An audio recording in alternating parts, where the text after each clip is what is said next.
اچھا ڈاکٹر صاحب، جس طرح ہم اس ایگریمنٹ کی بات کریں تو اس میں $400 بلین جو ہے وہ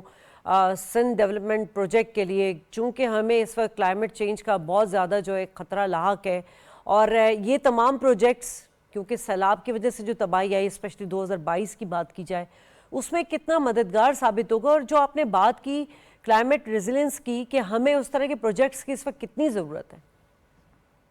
جی انفارچونیٹلی ہم پوری دنیا میں ہمارا جو فٹ پرنٹ ہے کاربن کا وہ تو کم ہے، لیکن ہم ورسٹ افیکٹڈ ہیں، اور ہم نے حالیہ جو سیلاب کی تباہ کاریاں پورے ملک نے، پورے دنیا نے دیکھی ہیں، تو یہ ریزیلینس ایکچولی ہمیں تیاری کرنے کے لیے یہ پیسے مختص کیے جا رہے ہیں، جس کے ذریعے ہم اپنے آپ کو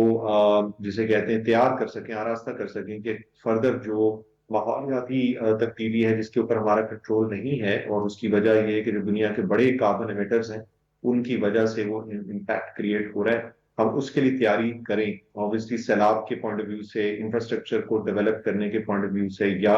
جیسے آپ کی ڈیزاسٹر مینجمنٹ کی تیاری کے پوائنٹ آف ویو سے، یہ تمام چیزیں اس کی مدد میں ہمیں جو ہے وہ ہیلپ کریں گی۔ تو ڈاکٹر شمائل، پرائم منسٹر صاحب کی جو ملاقات ہوئی ہے ڈی بی پریزیڈنٹ سے، اس میں جو مسائل اٹھائے گئے، جو تجاویز دی گئیں، اس کو آپ کس طرح ڈسکرائب کریں گے؟ دیکھیں ان حالات میں تو ظاہری بات ہے، ہر شخص یہی کہہ رہا ہے کہ پاکستان جس طرح سے گریجولی اپنے آپ کو سٹیبلائز کرتا جا رہا ہے، اسی کے اوپر بلڈ کرنے کی ضرورت ہے، گورننس کو بہتر کرنے کی ضرورت ہے، اپنے لاسز کو کٹ کرنے کی ضرورت ہے، اپنے اخراجات کو، غیر ضروری اخراجات کو کم کرنے کی ضرورت ہے، اور انویسٹمنٹ، اس طرح سے انویسٹمنٹ کو، جس طرح آپ نے ذکر بھی کیا، کہ ہم اٹریکٹ کرنے میں کامیاب ہوں، جو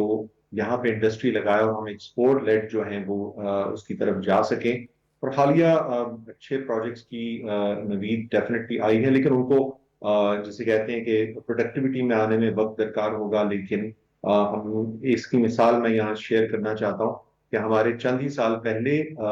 ٹیلی فون مینوفیکچرنگ کا، یعنی موبائل فونز کی مینوفیکچرنگ کا آغاز ہوا، اور